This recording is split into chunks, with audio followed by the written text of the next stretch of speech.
This just in, hot off the presses, the Toronto Defiant and Washington Justice are making moves here at the break before the second half of the season kicks off. The Toronto Defiant went ahead and made the rumors a reality by signing DPS player Spectra and main support player Opener. Meanwhile, on the Washington Justice, they decided to go ahead and part ways with their main support FDGod. I'm going to start with Toronto Defiant as their moves are just more significant and can have a bigger impact on their season, but I will leave timestamps in the description for all the news we're going to talk about in this video, so feel free to jump as you please. So Toronto Defiant, Spectra and Opener are now on the squad officially. These two are their reinforcements / compensation for parting ways with OG, Speedily, and Sam just a couple of weeks prior. These are the guys in management and coaching's eyes that will change their future and will get them back on the right track after a turbulent start to their season. These are some good signings, not necessarily life-changing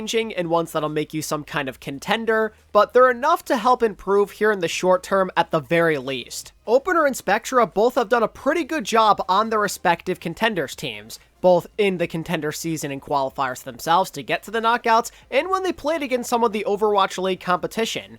Opener over on O2 Blast did very solid, can't really complain with his consistency, and Spectra was excellent for Dreamers, being one of the most explosive DPS players of the entire tournament, let alone contenders players. If you don't really pay attention to the East and you're a major Toronto fan, definitely go back and watch some of the highlights from their recent games, cause I promise you you're not going to be disappointed. They both provide some potential solutions to some pretty big problems that Defiant were dealing with in the first half of this year. On the main support side of things, I'd like to think that Opener can play a lot more intelligently than OG did, someone who's going to have better positioning, that won't feed at the most inopportune times, and also as an upgrade, he can be a better Brigitte player for sure. OG's mostly known for his Lucio, but I think that recently in contenders, Opener was able to show us that he can do both the Lucio and the Brig. The only thing is, it may take some time, and this could require at least a couple of games worth of patience, as Opener has never actually played alongside a Western support partner before. So him and Ultraviolet may need to take a bit of time to figure it out, but I think once they do, you could see them become a pretty stable backline. Now, I know what some of you are going to say. The fans who were watching last year realized that Opener was the main support of the Washington Justice, and he was pretty mid, like at best, that's what he was, and that may even be putting it nicely, but he's kind of been a changed man since he left the Overwatch League and went on that journey with O2 Blast. He's improved significantly. People cannot underestimate how good that franchise does with developing talent. It may not seem like it just because Shock have been flopping, but it's true. They've always been pretty good at doing that. Sometimes they take in Overwatch League refugees and they completely turn around their careers, and Opener has been one of the most recent beneficiaries of it. His fundamentals have improved, his playmaking, everything just looks better compared to what we saw in the Justice. When we watched Opener play in the knockouts as well as the qualifiers to make them, we saw a much more confident man. And I think if this progress continues, Defiant fans will quickly learn to appreciate what he's done compared to the sad play that OG often exhibited. Now, I will say, you may want to be patient if you're a Toronto fan. It could take a little bit of time for this to come into form, but in the long term, you really might end up liking what you see from this guy, so give him a chance. It really can't get any worse, and that's what really matters. Main support may take some time to get used to, and you have to make a bit more of an argument for it, but you're not going to feel the same about flex DPS, I can promise you that. Spectra is absolutely Overwatch League ready. A lot of people believe he should have already been in the league in the first place, and he's only continued to prove that more and more and more thanks to his efforts on Dreamers. As far as I'm concerned, this guy is like an insta day one upgrade for that starting flex DPS role. He should be noticeably more consistent than what Speedily was breaking out on the Tracer. It is like leaps and bounds better, and I think even though he is joining the league as late as he has, that there honestly is a small chance he could be in that Rookie of the Year conversation. It's not exactly like anybody's running away with that award right now, so he's definitely in the thick of it if he plays up to his potential. He provides such a well-needed boost both for the Toronto DPS line as well as their playmaking in general. And admittedly, it's still a bit sad that they had to get rid of Sam just to make this happen. Sam was one of the better contributors. He didn't deserve to lose his job, but adding Spectra definitely makes this a lot more justified, as just like with Speedily, Spectra can basically play everything Sam can, but better. There's just never a reason to ever play him with Spectra on your team now, so I don't mind it nearly as much. Spectra EZhan could go pretty crazy as a duo. EZhan can purely focus on his hit scan and sniping duties now, while Spectra takes care of all of the other stuff. He can be that tracer player that EZhan has always wanted. He can always be that solid Mei player as well if there's a rush meta that's incoming. He gives you a lot of what you need. And again, I can't stress enough how hungry he is to prove himself. He has been waiting for this moment for years now. And look at what he did in the Eastern Knockouts. He was going off against some solid Overwatch League talent on their signature heroes, mind you. He outplayed both Prophet and EZhan. We're talking an insta day one upgrade and performer that Defiant could get a lot of good use out of if he ends up fitting their system and they can all get along. There's no guarantees with any of this. They still are panic signings at the end of the day. Defiant had to make these sudden changes to try and give their team new life, but if they do fit in correctly, if the puzzle pieces fit, I think Defiant could take their game to a more respectable level that sees their consistency go on the rise and helps them not lose those games that you know they shouldn't. It's all one big what if though. Individually, we know these guys can be difference makers, but this is a team game. It's about how they gel with the other guys. This is going to be a real test for people like Kaluj and EZhan and Ultraviolet. How boomed are they? How are they doing knowing that a bunch of their homies are off their team now? Are they going to accept these new guys as their brothers and be professionals? Or is this going to affect their mindset? I'm assuming they'll be fine, they're all professionals, but it's a real thing you have to think about. Those were their boys, their best friends, you know? It's not easy to say goodbye to those guys and then have to play with their replacements at work. Like, that can be pretty tough on your mental. If they approach this with the right mindset, things could be on the up for the Toronto Defiant. They already had some good talent. Ultraviolet and EZhan have been very consistent this year, but they needed help, some better duos, some more playmaking and stability, and these new guys give them just that. You have to look at the positives. Spectra EZhan could go crazy, and now that Sir Majed is officially in Toronto, the Defiant are now at full strength. If they use all that to their advantage, and they stay focused on the task at hand, and they don't pout about their losses, and they come out of the gates running, Defiant can turn their season around and still be a competitor come playoff time. As we head into the second half of 2023 Overwatch League, keep a very close eye on Toronto Defiant. These first couple of weeks could be very telling on how the rest of their season turns out. That basically sums up my opinion on the Toronto situation, so let's talk Washington Justice. This was a pretty interesting move. Not necessarily a horrible one, and not necessarily a surprising one. This has apparently been in the rumor mill for quite some time, and while I think it's sad that FDGod once again is gone just like that, didn't even get a full chance to prove himself this season, I think that it's probably for the best if the Washington Justice are looking to evolve and get even better. I appreciate him as a player. I love that guy. He works very hard. He's a good Lucio player. But there's just better main support options out there. It doesn't really hurt to try and upgrade this position. The Justice are in this place where they're close to being really good, but they're not quite there. They've shown they can be competitive with some top dogs, and maybe if they do make that upgrade, they can get to that kind of level. FD, in most people's opinion, is probably the weak link of the Justice in their current state.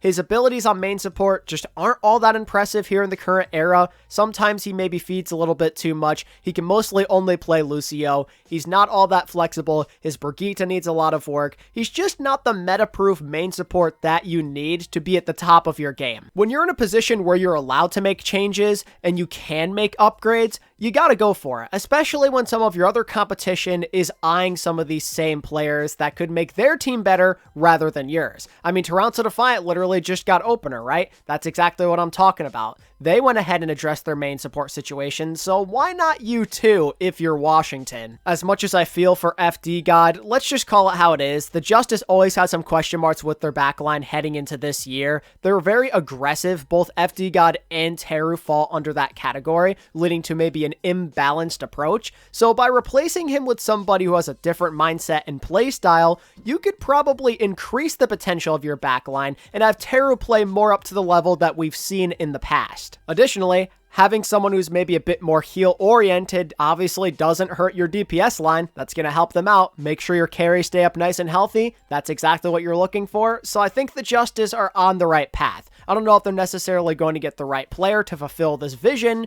but you've got to start somewhere. And I gotta say, I really appreciate GetAmazed, the coach of the Justice, coming out and making a statement about this exact thing. A lot of people questioned if there was nepotism within the Justice environment when they picked up FDGod and BenBest, but GetAmazed made it known that this was a choice that he had to make, that it's for the best interest of his team, that the backline was struggling a lot during the first half of this year, and that this is what they have to do to become a better team. He loves FDGod to death. He's his friend, but he has to think of the business. I'm glad that he made this public because it goes to show that he does have the best interest of his team in mind. The question is, who will the Washington Justice be looking towards to make their team better? Well, apparently, according to the rumors, they'll be going with the main support player, Donghoon, who played in the Eastern Knockouts. Donghoon recently played alongside Spectra on Dreamers, and he slowly but surely made progress, looking better and better week by week during the Knockouts. The backline for Dreamers caught a little bit of criticism. It was seen as the weakness of this roster heading into the Knockouts, and he was able to beat those allegations and step up when his team needed to during that run, during those big wins, and he has a lot of potential, it feels like. He's young, he can still be molded into something, and most importantly of all, he already has experience playing in a mixed roster situation, as he was a part of Timeless in North American Contenders. If this is who Washington go with, I think it's pretty ideal. Maybe not an immediate answer to all of their problems, but somebody that can help them get better in the long term. If this is who Washington go with, I would not be complaining. But for now, we'll leave it there. We won't do too much speculating. Just know that the FDGod road ends right here. It's sad, but that's how it goes for this guy. He's had some unlucky situations in his Overwatch League career, but he just wasn't good enough for what the Justice need, and I think that's understandable. This team wants to get better because they know they can compete at a very high level. Who could blame the Justice for wanting to improve when they're so close to being in that upper echelon of teams? Like, they almost beat Boston, they've shown they're a match for the Gladiators. This team has what it takes to potentially be something special, so why stop there when literally the sky is the limit? That about sums up my thought process on the Washington Justice, so before we end the video now, I quickly wanted to retouch base on the Seoul Dynasty, who once again made headlines with a couple of moves. Since dropping PH, otherwise known as Prophet, or Young Prophet, whatever you want to call him, they have picked up EZhan as his replacement, and they went ahead and released Sunjun, who is mostly just there to fill in for Prophet while he was dealing with his health issues. Honestly, I think all this is fine. EZhan is a solid pickup. That was the rumored one, and I'm glad the Dynasty went ahead and gave him a shot. He could be a big-time solution to all of their problems. He's an Overwatch League veteran. He's continuously proved himself since rejoining Contenders. He is a solid hit scan talent. He's explosive. He can play the Sombra, which is something the Dynasty have desperately needed. He's just an all-around upgrade compared to PH, who's mostly just a sniper specialist. This guy gives you a lot more, and he has the proven track record to give you a bit more confidence in his abilities. Dynasty made an all-around W move here, and I think EZhan could have solid potential and a strong impact right from the start of the second half of this season. The only problem is I don't think it's enough. The Dynasty need a bit more help before they're going to be a team that's ready to completely turn around their season. Fixing their DPS situation is a start, but there's some other glaring weaknesses and holes that probably need to be addressed before we start taking the Dynasty more seriously. Support in particular needs a lot more love. They are lacking playmaking at that position greatly, and I'd love to see them part ways with either Lee Soo-min or Krillin, if not both.